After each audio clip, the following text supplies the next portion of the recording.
নচলিব ৰূপজ্যোতি কৰ্মী দাদাগিৰি নচলিব ৰূপজ্যোতি কৰ্মী শিৱসাগৰত প্ৰৱেশ বন্ধ কৰক ৰূপজ্যোতি কৰ্মী শিৱসাগৰত প্ৰৱেশ বন্ধ কৰক ৰূপজ্যোতি কৰ্মী মুৰ্দাবাদ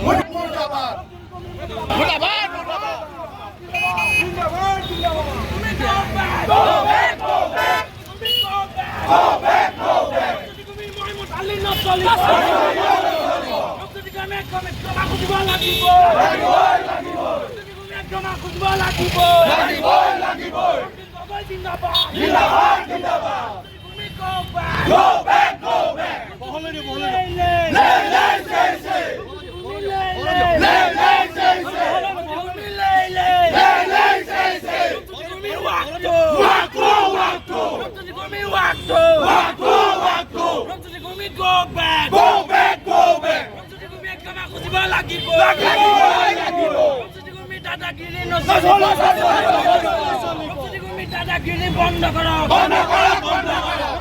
দাদাগিৰি নচলিব অখিল গগৈ ক্ষমা খুজিব লাগিবই অখিল গগৈ ভৰি ধৰিব লাগিবই অপমান আমি সহ্য নকৰো সংস্কৃতি কৰ্মী অপমান সহ্য নকৰো জয় আয়ুষ দাদাগিৰি নচলিব আজি বিধানসভাত অখিল গগৈ শাৰীৰিকভাৱে অপদস্থ কৰিবলৈ কৰাৰ ক্ষেত্ৰত যিটো আচৰণ আজি ৰূপজ্যোতি কৰ্মীয়ে কৰিলে তাক আমি শিৱসাগৰবাসীয়ে একেমুখে ধিক্কাৰ জনাইছোঁ। আমি ৰূপজ্যোতি কৰ্মীক আমি গ্ৰেপ্তাৰ কৰিবলৈ অনুৰোধ জনাইছোঁ আৰু বিধানসভাৰ পৰা অনিৰ্দিষ্টকাললৈ তেখেতক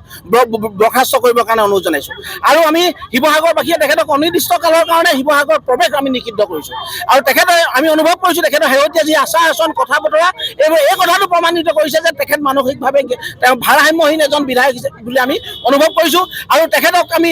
সময় থাকোঁতে আমি তেখেতক যাতে তেখেতে নিজে সংশোধন হয় আৰু পৰৱৰ্তী সময়ত আৰু অখিল গগৈক যাতে এনেকুৱা ধৰণৰ আচৰণ নকৰে অখিল গগৈক যাতে তেখেতক এনেকুৱা ধৰণৰ আচৰণে শিৱসাগৰ হতাশ কৰিছে বুলি আমি অনুভৱ কৰিছোঁ আৰু পুনৰবাৰ কৈছোঁ যে শিৱসাগৰত অখিল গগৈ আমি ৰূপজ্যোতি কৰ্মী প্ৰৱেশ আমি অনিৰ্দিষ্টকাললৈ আমি বন্ধ কৰিছোঁ। আজি বিধানসভাত আমি দেখিবলৈ পাইছোঁ যে আমাৰ মৰিয়নিৰ যি ৰূপজ্যোতি কৰ্মী বিধায়ক ডাঙৰীয়া আছে তেখেতে যি অশালীন ব্যৱহাৰ আমাৰ সন্মানীয় বিধায়ক অখিল গগৈ ডাঙৰীয়াক কৰা দেখা গ'ল তাৰ বাবে আমি আজি শিৱসাগৰবাসী ৰাইজে আৰু আমাৰ শিৱসাগৰৰ ৰাইজৰ দলৰ সকলো কৰ্মীয়ে একেমুখে ধিক্কাৰ দিছোঁ আৰু আগন্তুক দিনতে ভাৰসাম্যহীন যি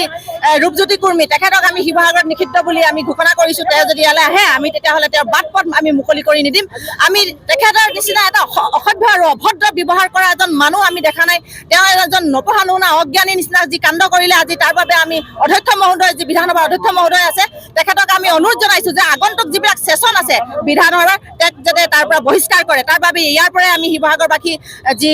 ৰাইজৰ দলৰ কৰ্মী সংগঠন আছোঁ আমি ইয়াৰ পৰাই তেওঁক অনুৰোধ জনাইছোঁ। যিকোনো খবৰৰ বাবে যোগাযোগ কৰক 7099017330 লগতে 7099017110 নম্বৰত।